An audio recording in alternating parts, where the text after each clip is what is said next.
Amen. It's good to be back. Amen. Glory to God. Na-miss ko po kayo last Friday. The Lord has been so good. Amen. At meron po tayong substitute. Hindi. Kumbaga, may mga leaders na po tayo nag-groom. Alam niyo po ba na ang ating mga care group leaders ay ginugroom din po natin sila na maging ano din. Kasi lalaki po ang church natin, magkakaroon po tayo na marami pa pong mga pastors. Amen. Magre-raise up pa po si Lord ng maraming pastors. And dahil malapit na pong dumating ang Panginoon. Amen po ba? So kailangan talaga tayo, we will be equipped. Amen. Kung paano magbahagi ng salita ng Panginoon. Amen po ba? And I thank you sa buhay ng bawat isa, sa mga nag-take over. Brother Francis, you are blessed. Amen. Salamat sa buhay mo. At we were all blessed kasi ako din, nakinig din po ako, lalo na dun sa YouTube na po ako nakakapakinig kasi wala ko internet nung actual. And the Lord has been so gracious sa ating lahat. Amen. Sino po na-bless ng Friday? Amen. Hallelujah. Magtiwala po tayo sa Panginoon. Praise the Lord. Patuloy na natin ang buhay natin, itiwala po natin ang buhay natin sa Panginoon, lalo na sa mga panahong tulad nito. Amen. So, ang pag-aaralan po natin ngayon po is times of refreshing in the presence of our God. Amen. So tayo po muna yumuko, manalangin. Let's be in the attitude of listening sa powerful words ng Panginoon.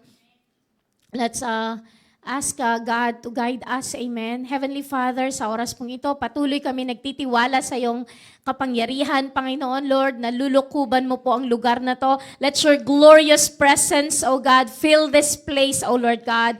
And Lord, as we study your powerful words, O God, habang kami nagbababad, Lord, sa presensya mo, Lord, sa mga powerful words mo, Panginoon, Lord, mababago ang aming isip at puso, Panginoon. Tanggalin mo sa amin ang mga pag-aalala, Panginoon. Take away all those anxieties, Panginoon, depression, Panginoon, anumang nararamdaman namin na hindi nakakalugod sa iyo, Panginoon.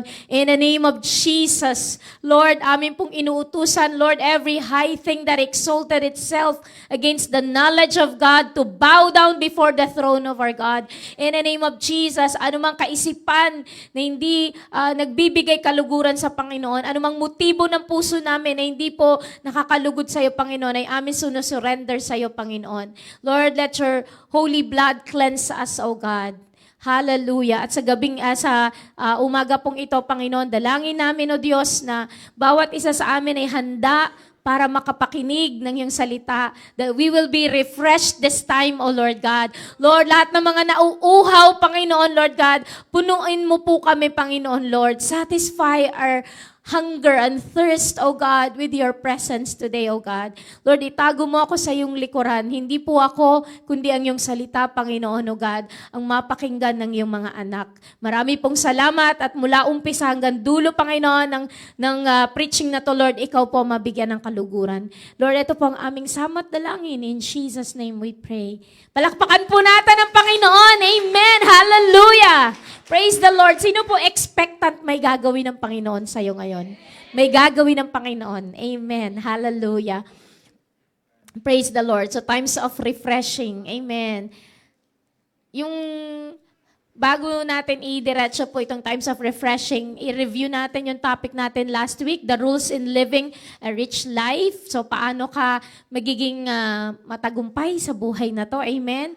So alam niyo po, naniniwala ko in this end times, i-bless tayo ng Panginoon para para lalo pa tayo maging financially able to fund the end time harvest. Amen. Praise the Lord. Kumbaga, ito talagang inaantay ko na mangyari.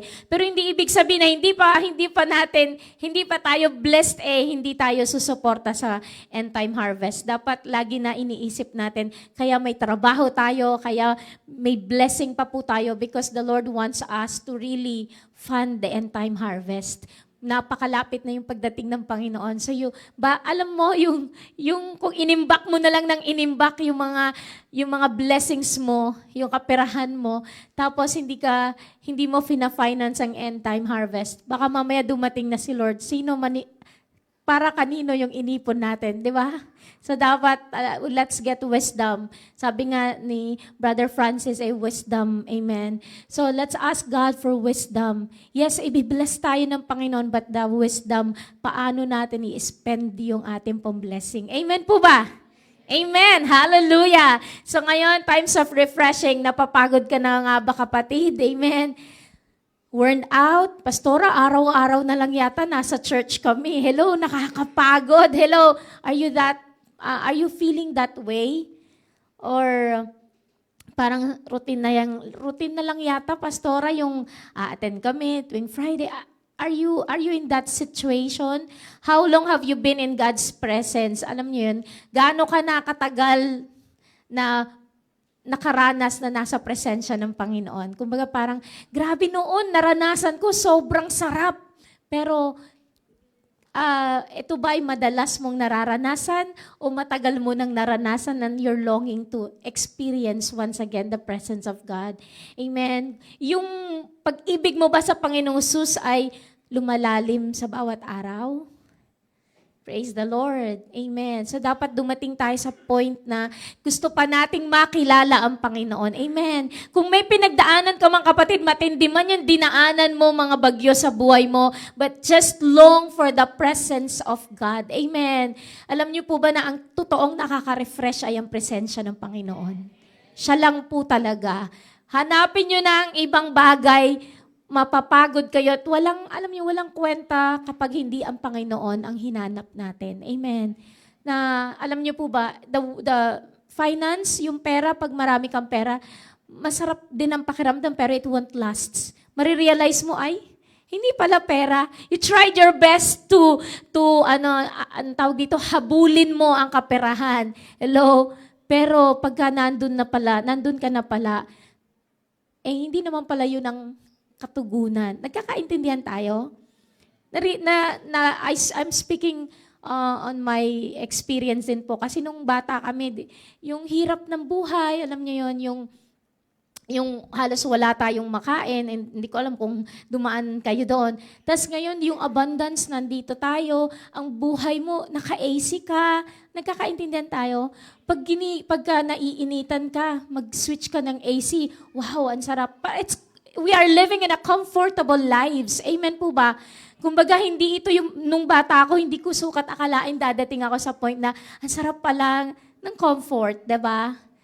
Pero, alam nyo, once na na-realize nyo, nakarating na kayo lahat dun sa peak of your career, naranasan nyo na lahat, masasabi nyo, pag wala ang Panginoon, hindi yun ang kasiyahan. Amen po ba?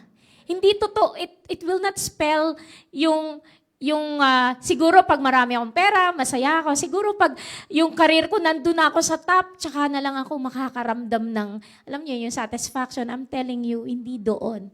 Ang totoong satisfaction is in the presence of the Lord. Amen. Times of refreshing in the presence of the Lord. Psalms 42 verse 1 and 2. Amen. As the deer pants for flowing streams. Sabay-sabay tayong magbasa. So pants my soul for you, O God. My soul thirsts for God, for the living God. When shall I come and appear before God? So kung ang usap po ay tumatakbo sa flowing streams, kasi nauuhaw ang usa, amen. Ganun din po yung ating soul na uuhaw sa Panginoon. Amen. My soul thirsts for God, for the living God. Amen.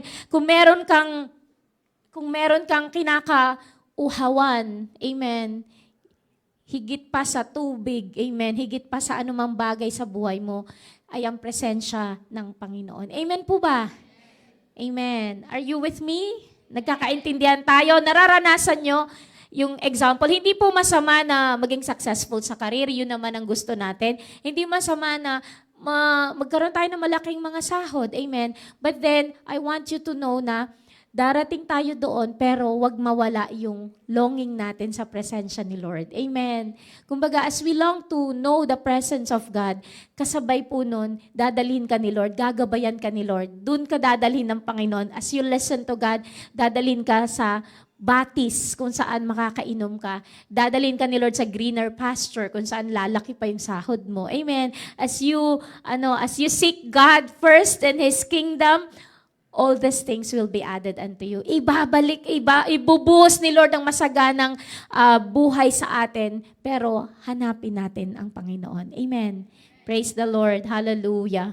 Praise the Lord. At alam nyo, yung day off nyo na Friday, tapos nilalaan nyo sa Panginoon, malaking, yun, kumbaga, you're seeking God. Amen. Pwede naman wala kayo dito ngayon. Pwede naman sa ibang lugar kayo mapunta, diba? Pwede naman, hindi, magpa-part-time muna ako, pastora, pasensya ka na. Tabi-tabi po, hindi ako nagpapatama. Pero it's the choice that you make spells who you are. Kung ang choice nyo ay yung para sa Panginoon ay gawin ko na lang muna gamitin ko sa ibang gawain or may gagawin pa ako. Are you with me? Anything that you make in competition with God, ibig sabihin, inuuna mo ibang bagay kaysa si Lord. Amen. So, dun sa mga wala dito, dahil may dahilan, nasa work, may sakit, and everything, we do not condemn. Ang sa akin lang is, kilala natin ang sarili natin. Kapag wala ka sa Friday, dahil you choose other things than God, you know very well who you are. Amen. So dapat magkaroon tayo ng pagnanasa sa presensya ng Panginoon. Amen. So tulad ng usa na nauuhaw sa presensya ni Lord, dapat mauhaw po tayo. Amen. Psalm 16 verse 11. You make known to me the path of life. In your presence, there is fullness of joy. At your right hand are pleasures forevermore. Amen. Alam niyo ba sa presensya ng Panginoon is fullness of joy. Amen. Napakasayang magbigay papuri. Amen. Kumbaga, dapat sumasayaw ka, ini-enjoy mo yung presensya ng Panginoon. Hindi ako makasayaw kanina eh. Nahihirapan ako kanina eh. Iba pala pag bumibigat na tayo, hindi tayo makasaya. Gustong-gusto ko maglulundag, alam niyo yan. Pero ang sarap sa presensya ng Panginoon. Amen po ba? Ang sarap sa presensya ni Lord. Amen. In your presence, there is fullness of joy. Fullness of joy. Hanapin mo ang kagalakan sa ibang bagay, wala po doon sa presensya ng Panginoon lamang. Amen. Doon mo maranasan, makita mo kung paano ka minahal ng Panginoon, kung paano ka niligtas. Isang makasalanan na tulad nating lahat, wala naman tayong pagmamalaki. But then, Jesus Christ died on the cross for you and for me para iligtas po tayo. So, sa presensya ng Panginoon, ang kabuuan ng kagalakan, fullness of joy. Amen. Hallelujah. At your right hand are pleasures forevermore. Ibig sabihin, sa presensya ni Lord ang kagalakan, sa presensya ni Lord ang pleasure. Amen. Yung pleasure na hindi lang laman ang nalulugod, kundi yung, alam niyo yung pleasure na nalulugod tayo at sa presensya ng Panginoon lang natin matatagpuan yun. Amen. Hallelujah. Praise the Lord. So, kung gusto mo makaranas ng refreshing touch ni Lord, lumapit ka sa Panginoon. Amen. And sabi mo sa katabi mo, salamat nandito ka. Salamat nandito ka. Amen. Amen. Sa panahong maginaw, minsan nakakatamad gumising at mag-church. Pero praise the Lord, nandito ka. Amen. Hallelujah. Praise the Lord. Sabi ganun sa Psalms 63 verse 1, ewan ko kung 1 and 2 ba yan? 1 lang. Psalm 63 verse 1. Sabay-sabay po nating basahin. Binasa na din ni Sister Mai. Oh God, you are my God. Earnestly I seek you. My soul thirsts for you. My flesh faints for you, as in a dry and weary land where there is no water. Amen. So kumbaga si David po, inano niya ko anong nararamdaman niya. Panginoon, nauuhaw ako sa iyo. Amen. My soul thirsts for you. Alam niyo po ba, yung ating physical, pag nauuhaw tayo, yung labi natin, nagbibitak-bitak na, alam niyo yun, nagda-dry na siya, kailangan na ng tubig. Alam niyo, isa sa problema ko yan, yung uminom ng tubig, pero tinuturuan ko sarili kong uminom.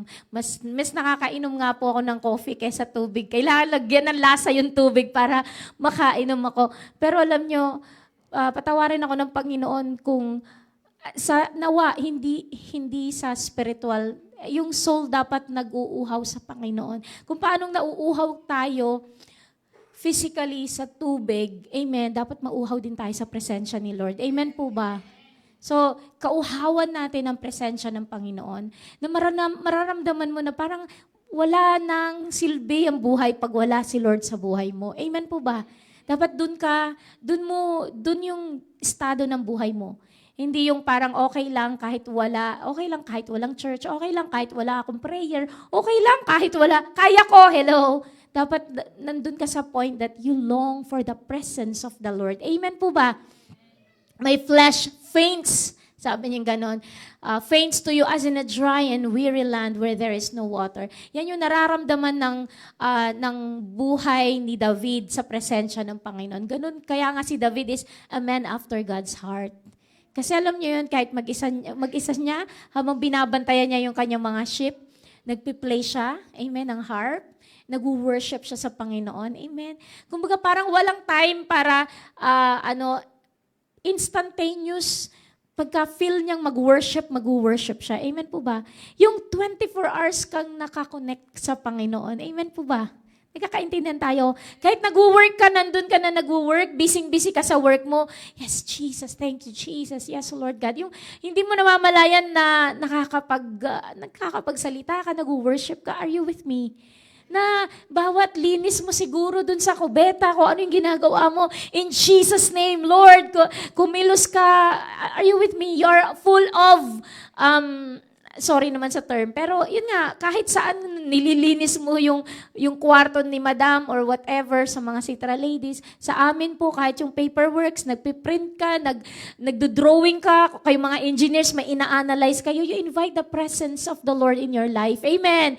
You long for the presence of God. Amen. You cannot afford to live without His presence. Amen. Hallelujah. You earnestly seek for the presence of God. Amen. Balik lang tayo dun sa aking pinuntahan. Nagsulat din ako ng outline ko para hindi ko makalimutan.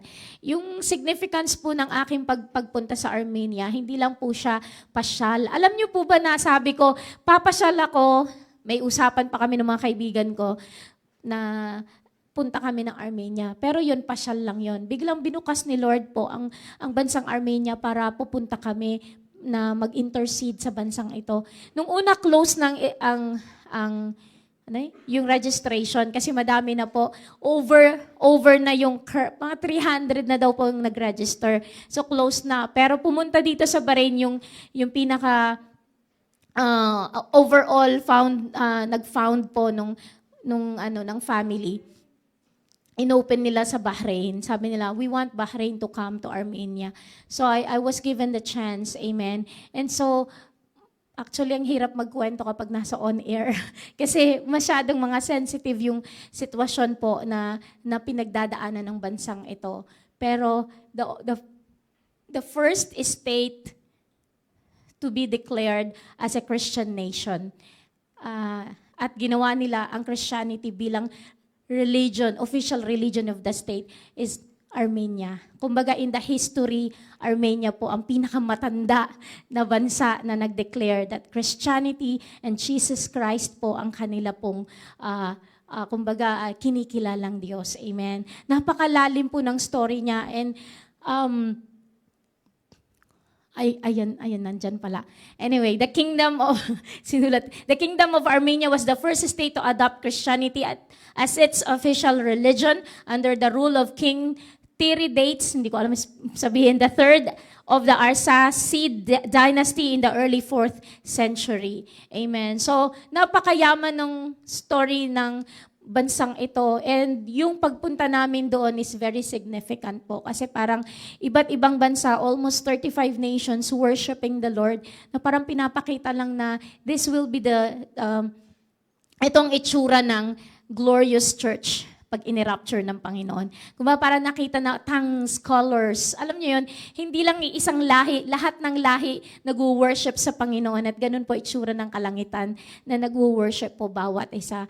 And dun po, sobrang sarap ng presensya kasi yung nagmamahalan tayo. Alam niyo, nakapaka-emphasized po doon is the love of God. We were bathed with the love of God. The whole conference po, yung pagmamahalan, hindi mo kakilala, hinahag mo siya. Basta sobrang, yung love ni Lord, ramdam na ramdam mo na ito pala anak ng Diyos, ito pala. So all colors, all nations, kumbaga nakikita mo na ito kasama ko sa langit pagdating ng araw. So alam mo yun, it was a glorious, very masarap ng presensya ni Lord dun sa bagay na dinaluhan namin. So yung kwento po nun is, dun sa bansang iyon, si King Tiridates III ay yung tatay po niya ay pinatay po ng isang grupo din. They are from Cappadocia.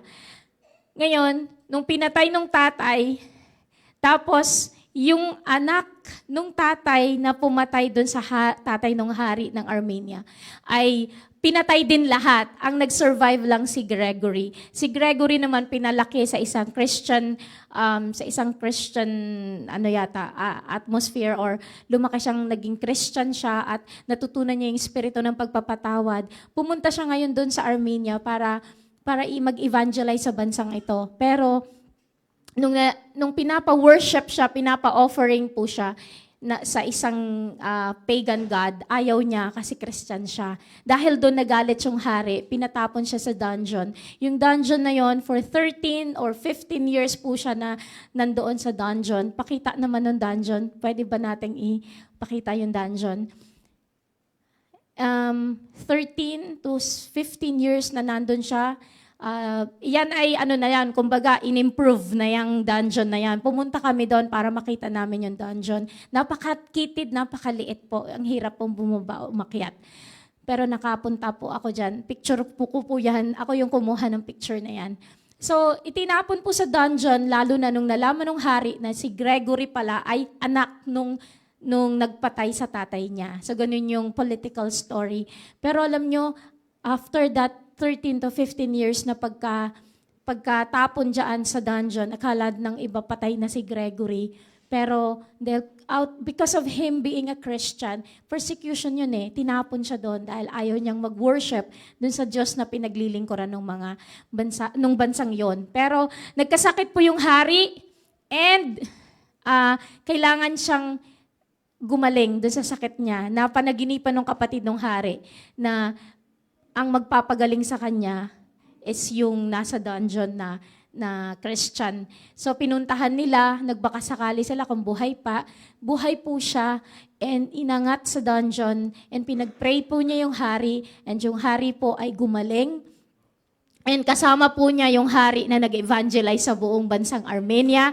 And the first state to accept Jesus Christ. Amen. Tapos nagkaroon ng massive baptism. And yun na nga, dineclare po ng Armenia that they are Christian nations. Yung mga altars ng pagan, altars po, and churches po nila, pinademolish po yon at pinatayuan ng mga Christian churches po. Yun po yung kwento ng Armenian. What a joy na makapunta ko at malaman ko yung kwento. Kasi ang alam ko lang, tourist spot siya. Pero hindi ko alam yung rich story at maraming nakakaiyak na kwento doon na hindi ko basta pwedeng i-open up in an online. Baka po i-video ko, i-clip at ikunin against me. Pero we had a beautiful fellowship sa mga locals, and ikinuwento nila yung mga stories po nila ng sufferings po nila even ngayon kasi nga may mga persecutions din na nagaganap from the borders po. Anyway, that rich story of spiritual journey of the nation ay na-bless po ako. And itong dungeon na to, nasa point na bababa ko o hindi, bababa ko. Kasi natatakot din ako kasi sabi nila ang hirap bumaba. Sabi ko kung uuwi ako sa Bahrain at hindi ko maikwento kung anong itsura ng dungeon, na parang kulang ang kwento ko. Kasi I braved it. Pumunta din ako, bumaba din ako. Hindi naman pala siya nakakatakot after all. Nasa iyo lang, you have to conquer your fear. Amen. Yung fear of heights, yung fear of, syempre bumibigat na ako, baka mamaya hindi ko ma-hold. Madaling bumaba, pero yung pag-akyat, may pressure, kailangan mong hihilahan yung katawan mong paakyat, diba? But then, praise the Lord, na naranasan ko, naramdaman ko, and then yung feeling na nandun ka sa dungeon, may spirit na nararamdaman ka kasi for 13 years, nagpipray yung tao dyan para sa salvation ng buong bansang Armenia. And true enough, It takes years, pero huwag kang give up kasi darating yung period na yung iniiyak mo ay mangyayari. Amen. Praise the Lord. And we were able to go to Mount Ararat. Ang Mount Ararat nasa Turkey. Pero makikita mo sa Armenia. Kaya sa Armenia, lahat ng puntahan mo, nakikita mo yung Ararat. Pagbagsak pa lang namin ng airport, Ararat. Ganun. So kahit saan ka dumako, makikita mo Ararat. So we were able to go to Mount Ararat. Na yung Mount Ararat na yan ay sa Genesis 12 verse 11 to 15. Basahin po natin. Amen. Naging historia na po ako. Huwag niyo akong tutulugan sa Genesis 12, 11 to 15. Basahin po natin. I establish my covenant with you that never again shall all flesh be cut off by the waters of the flood, and never again shall there be a flood to destroy the earth.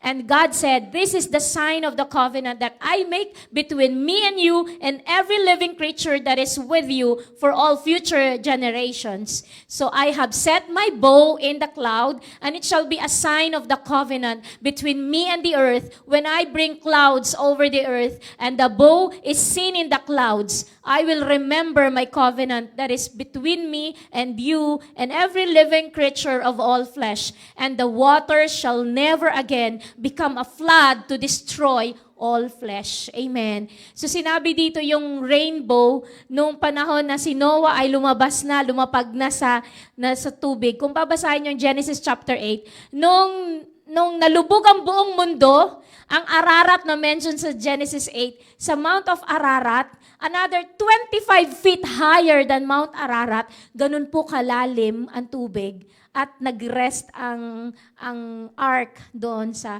bundok na yon ng Ararat. So, mapapansin nyo na mention ng bundok Ararat. Tapos, yung rainbow na pinakita ni Lord after, doon niya in-establish yung covenant niya na hindi niya na muling gugunawin ang mundo sa pamamagitan ng baha. Yun ang pangako ni Lord. And so we were there and we were able to declare once again, to claim the covenant that the Lord has done with Noah at sa buong Israel. So we went and we declared yung kinlaim namin. And then yung flag ng rainbow, winagayway, and then we prayed na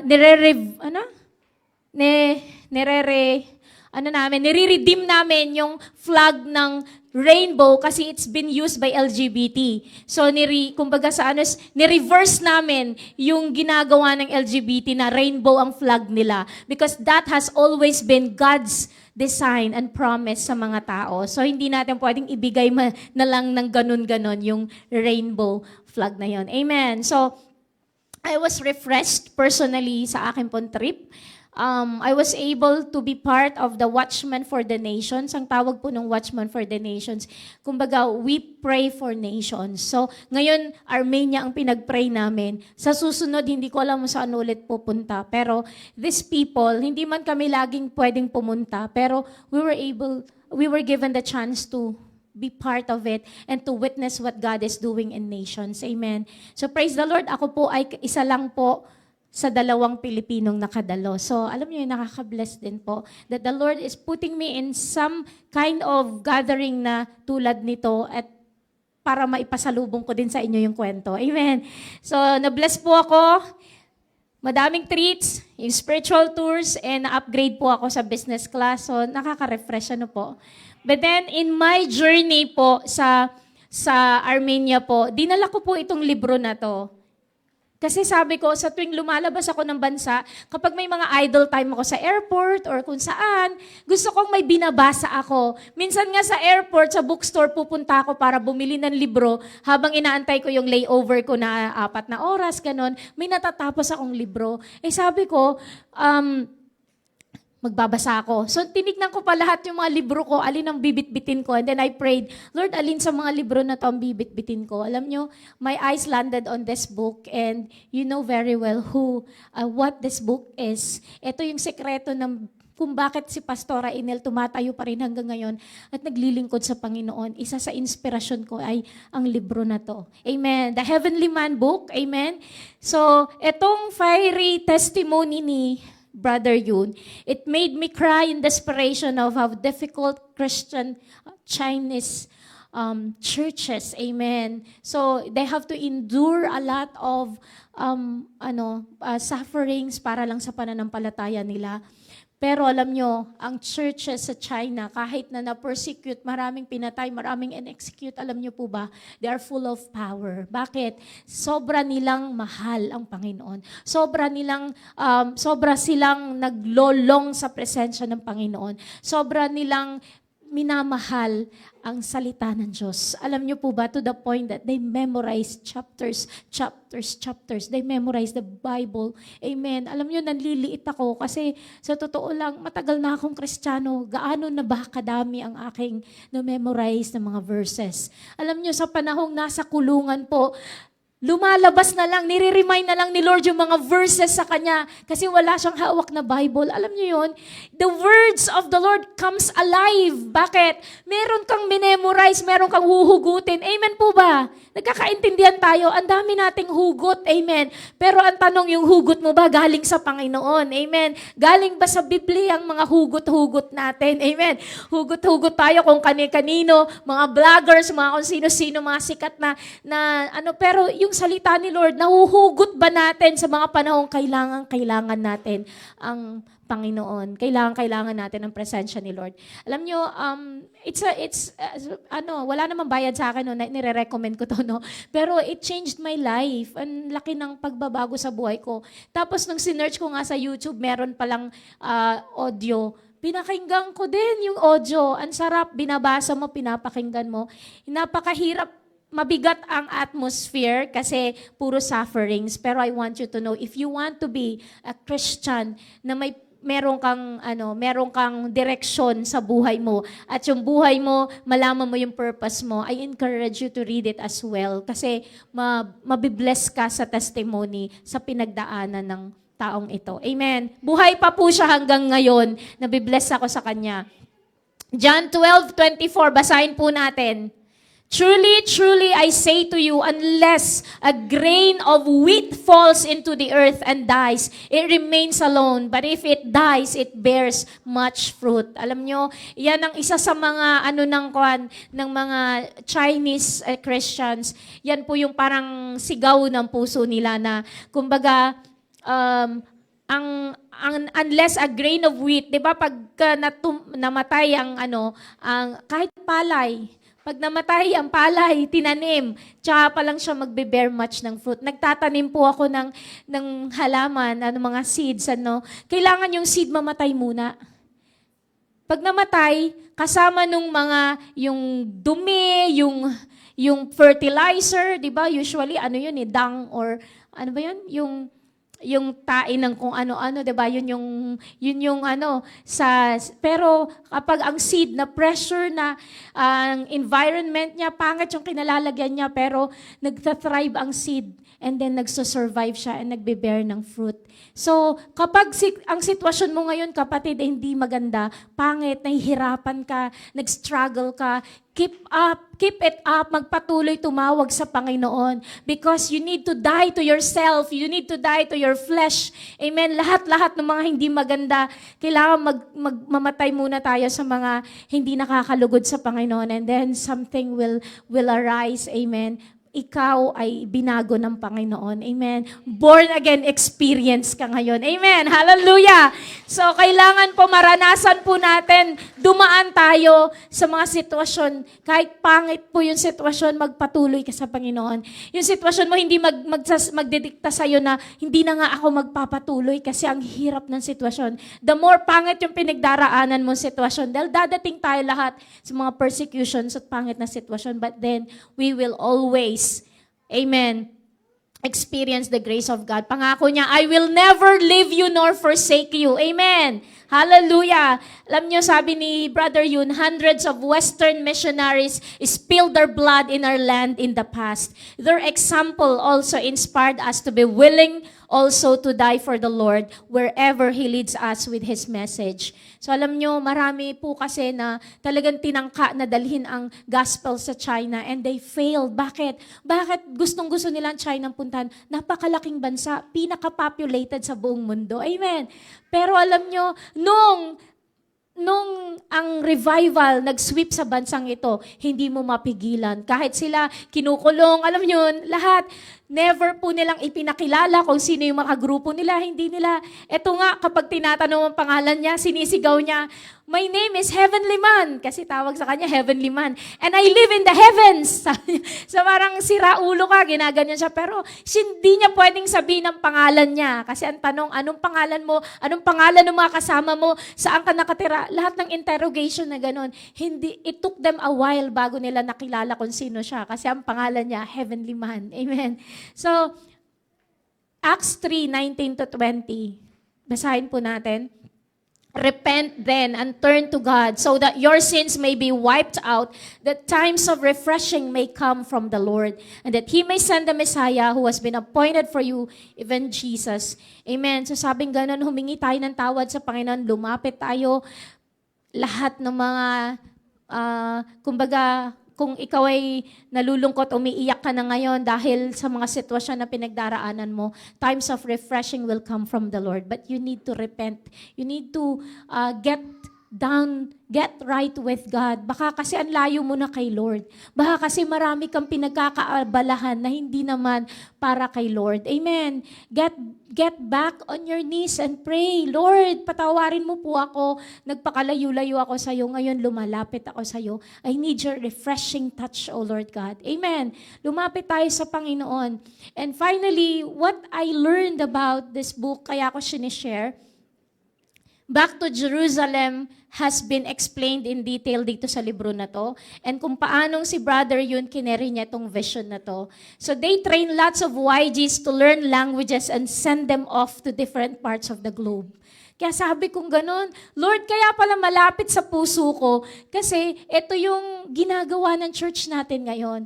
We've been participating in GVS. We've been participating in training people to be sent to the nations. Sino mag-aakala na mga taga-Sitra mag-nation, di ba? Sino mag-aakala?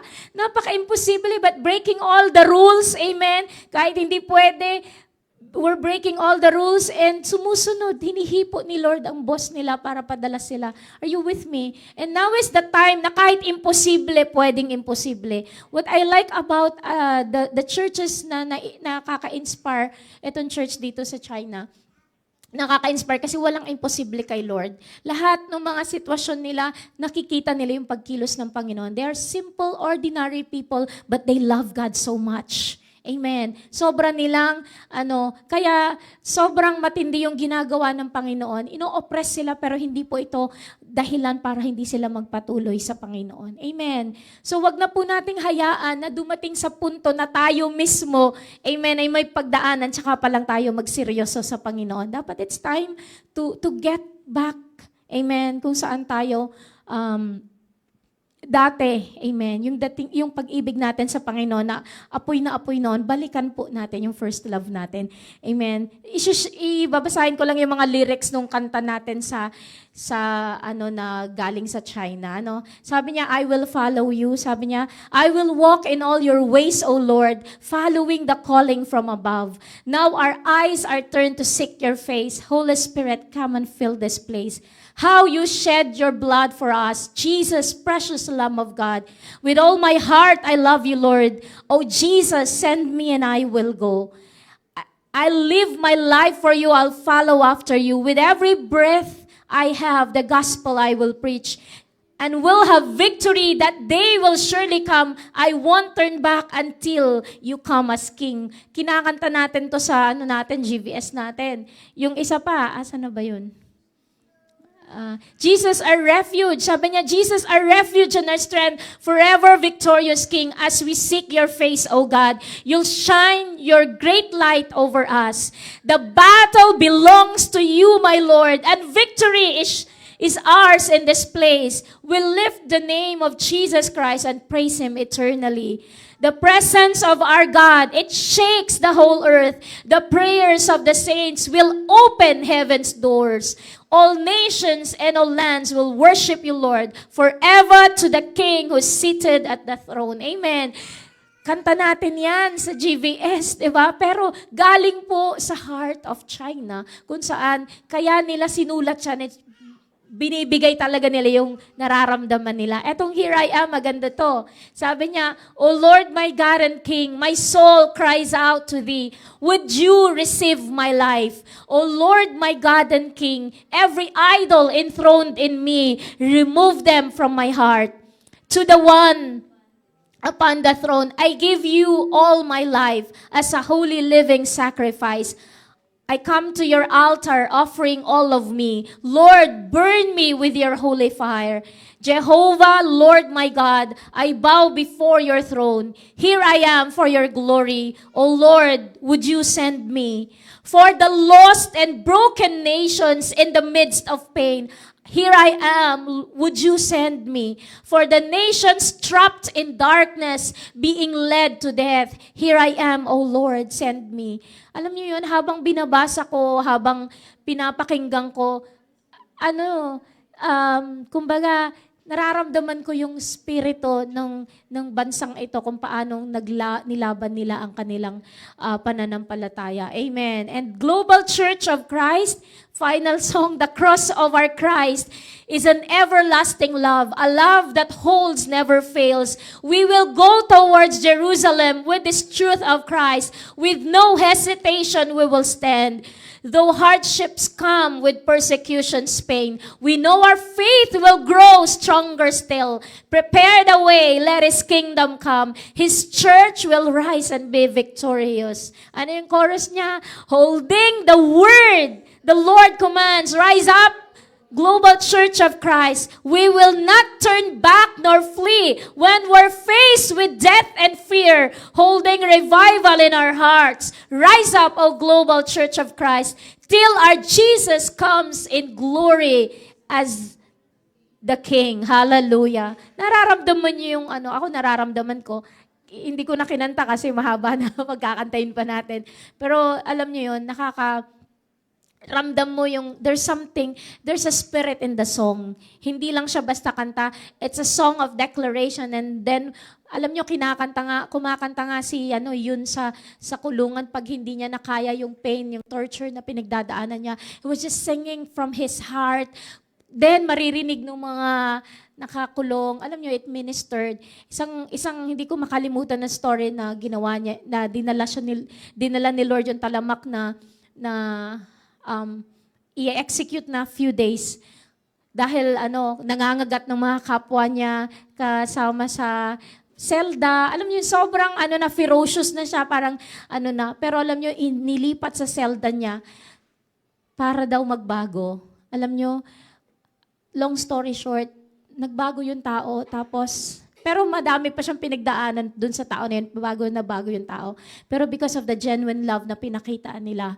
Tapos sabi niya, sa last niya, sana pag lumaya ka, mamit mo yung magulang ko at mga pamilya ko at makilala nila ang Panginoon. So he died gloriously kasi nakilala niya ang Panginoon bago siya ma-execute. Alam niyo yun, ang daming nangyari, ang daming nakakilala sa Panginoon habang nasa kulungan tong tao na to. Kaya sabi ko nga, minsan may pinagdadaanan ka, huwag mong tignan yung pinagdadaanan mo as sufferings. But then, the Lord is making you go through those situations para mag-glorify ang pangalan niya. Amen. So whatever circumstance we are right now, magpasalamat tayo sa Panginoon and let us seek the will of God. Lord, ano yung plano mo? Ano yung gusto mo? Nais ko pong makilala ka, maranasan ka. And may the Lord talk to you, amen, in a very personal way and deep way. Diretso po natin. Amen. Revelations 2 verses 1 to 5. And I think this is the last chapter. Basahin po natin. To the angel of the church in Ephesus write, these are the words of him who holds the 7 stars in his right hand and walks among the 7 golden lampstands. I know your deeds, your hard work, and your perseverance. I know that you cannot tolerate wicked people, that you have tested those who claim to be disciples but are not, and have found them false. Verse 3, you have persevered and have endured hardships for my name and have not grown weary. Yet I hold this against you. You have forsaken the love you had at first. Consider how far you have fallen. Repent and do the things you did at first. If you do not repent, I will come to you and remove your lampstand in its place. Amen. So ito yung message ni Lord sa Church of Ephesus, and let us just come to God right now, amen, and just check our hearts, amen. Tayo din po ba ay tulad ng Church of Ephesus, that we have forsaken our first love? Amen? So kung ganun man po yung kalalagayan natin, sabing ganun, repent, amen, humingi tayo ng tawad sa Panginoon, amen. Siguro, ayan, basahin natin, you have forsaken the love you had at first. Gaano ka ka-in love sa Panginoong Jesus. Amen. So ngayon, nandito po siya ngayon para maranasan po natin ang refreshing touch ng Panginoon. Siguro tumayo po tayong lahat sa presensya ni Lord. Amen. Hallelujah. And I just need siguro the music team to have a background. Hallelujah. Praise you, Jesus. Thank you, Jesus. Kapatid, hindi aksidente na nandito ka ngayon. Alam ko, you're longing for the presence of God. You're longing to have an intimacy with the Lord. Times of refreshing in the presence of the Lord. Hallelujah. Thank you, Jesus. I encourage you to come before God. Kausapin po natin ang Panginoon, ano man ang kalagayan ng puso natin ngayon. Hallelujah. Thank you, Jesus. Alam nyo, mahal na mahal po tayo ng Panginoon at nandito siya ngayon para ipadama yung pag-ibig niya sa iyo. Lumapit ka lang, kapatid, sa Kanya. Hallelujah. Thank you, Jesus. Times of refreshing in your presence, O God. We come to you. We ask for forgiveness, O God. We repent, O Lord God, sa lahat ng mga kasalanan, sa mga shortcomings, Panginoon, na nagawa po namin. Lord, maaring iba sa amin matagal ng Kristiyano, mula pa nung bata. Pero yung apoy na meron kami, Panginoon, aandap-andap na. Lord, we come to you, Lord, and we ask for forgiveness. We know, Lord God, bata pa lang kami, may mga purpose, kinausap mo na kami kung sa ano yung purpose mo sa amin. Pero Lord, binaliwala po namin ito. And we went our own ways. We have done our own. Lord, we ask for forgiveness, O God. Hallelujah. Thank you, Jesus. Hayaan niyo po na muli nating ipadama sa Panginoon na siya yung first love natin. And nothing and no one can take us out from His grip. Hallelujah. That nothing could separate us from the love of God. Thank you, Jesus. Oh, we worship you, Jesus. Thank you, Jesus. Hallelujah. Thank you, Jesus. Sige po, kausapin po natin ang Panginoon. Kausapin mo niyo po siya. Hallelujah. Amen. Thank you, Jesus. We ask for forgiveness, Lord, sa aming pong mga kapalaluan, kayabangan. Kala namin, kaya na po namin ang aming mga sarili, Panginoon. Lord, we ask for forgiveness, O God, sa aming panlalamig sa iyo, Panginoon. We ask for forgiveness, O God. Hallelujah. Lord, sa aming hindi pananalangin, madalas, Panginoon. We ask for forgiveness, Panginoon, sa hindi namin pagbabasa ng iyong salita, Panginoon. Hallelujah. We ask for forgiveness, Panginoon, na ini-enjoy na po namin ang company ng ibang tao at hindi ng mga fellow believers, O God. Lord, we ask for forgiveness, O God. Nilalayo na namin ang aming mga sarili, Panginoon. Kung saan yung apoy mo, Panginoon, Lord God. We are on our own, Panginoon. Lord, ang sangbaga, Panginoon, kapag inilayo, Panginoon, sa lumalagablab, Panginoon, kahit na napaka-tindi pa yung apoy, Lord, mawawala yung apoy, Lord. Lord, we ask for forgiveness, O God. Hallelujah. And we come into your presence, O God. Just fill us with your presence. Fill us, O God. Hallelujah. Thank you, Jesus. Hallelujah. Hayaan po natin na ang presensya ng Panginoon ay pumuno sa atin ngayon. God will fill you according to your longing. Hallelujah. Ora basika tarabashanda rabasika rarabakaya. Ora rarabasika tarabashanda rarabasika rarabakaya. Ora rarabasika taraya rarabasika rarabasika rarabakaya.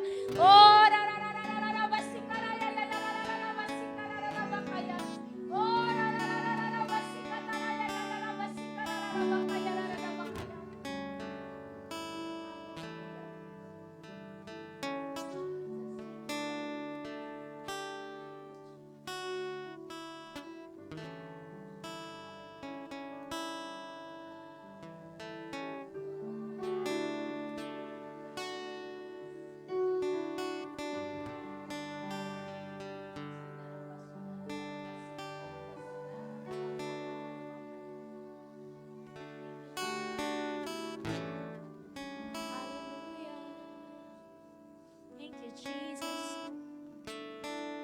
Thank you, Jesus.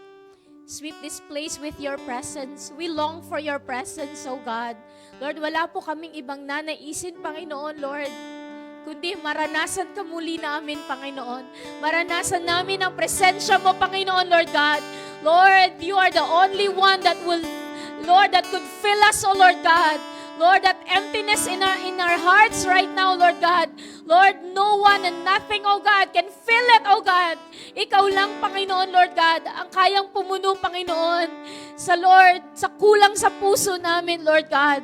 Lord, that empty vacuum in our hearts, O God, only Jesus can fill it, O Lord God.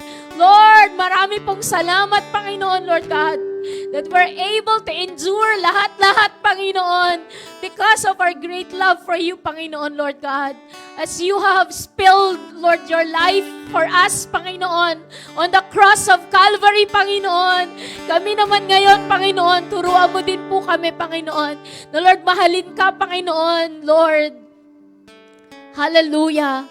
Ng buong puso, buong kaluluwa, Panginoon, ng lahat-lahat sa amin, Panginoon. Oh, we worship you, Jesus. Hallelujah.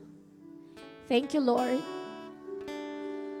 We long for you, O God, in a dry and weary land where there is no water, O God. We long for your presence, O God. Hallelujah. Thank you, Jesus. Thank you, Lord. Oh, we worship you, Jesus. Thank you, Jesus. Thank you, Lord. Today is our Communion Friday. I don't know if the communion elements are ready. If they are ready, pwede po ba nating iserve? Hallelujah, Jesus. Kasabay po nung tayo po ay nanunumbalik sa ating pong first love, tayo po ay magkaroon ng remembrance ng ginawa ng Panginoon sa buhay natin. Hallelujah. Thank you, Jesus. We worship you, Lord God. Thank you, Holy Spirit. Thank you, Jesus. Hallelujah. Thank you, Holy Spirit.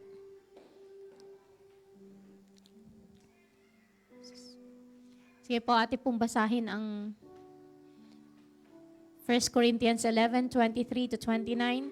For I received from the Lord what I also passed on to you, the Lord Jesus, on the night he was betrayed, took bread, and when he had given thanks, he broke it and said, "This is my body which is for you. Do this in remembrance of me." Amen. So as we partake communion, amen, ito po yung bread, amen, representing the body of the Lord Jesus Christ, which is broken para sa iyo at para sa akin. Amen. The privilege that we have right now to stand and to worship the Lord because He had accepted us. He bore the sins na tayo sana po ay maparusahan, pero kinuha po niya ang kaparusahan. Amen. Hallelujah. And verse 20, and in the same way after supper, amen, he took the cup saying, "This cup is a new covenant in my blood." Amen. Do this whenever you drink it in remembrance of me. Amen. For whenever you eat this bread and drink this cup, you proclaim the Lord's death until He comes. Amen. So sa ating pong pagpapartake ng communion, saliksikin din po natin ang ating mga sarili. Amen. Na habang naalala natin ang sakripisyo ng Panginoong Jesucristo sa krus ng Kalbaryo, lalo pa po natin siyang mamahal kasi siya ang author of love. He gave Himself for us to redeem us from all our unrighteousness. Hallelujah. Panginoon, salamat sa dakilang pag-ibig mo, Panginoon. As we remember you, Panginoon, Lord, hayaan mo na maging karapat dapat po kami na mag-partake ng communion, O Lord God. Lord, we thank you for the bread, Lord God, which is broken para sa amin, and it represents your body. As we partake this, Lord God, Lord, we thank you na etong dakilang sakripisyo mo ay para sa amin, Panginoon. Let us eat the bread.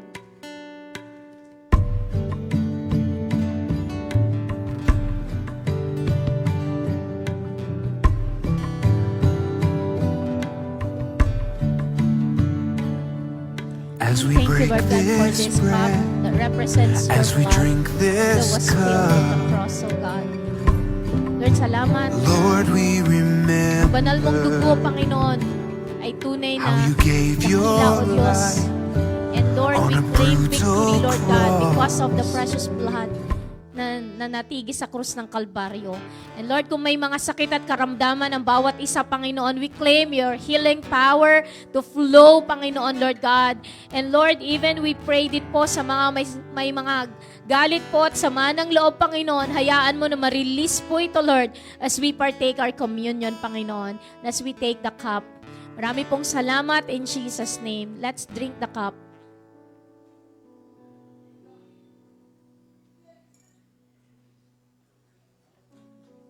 Let us pray. Salamat, Panginoon, sa opportunity, Panginoon, na makapag-partake ng communion.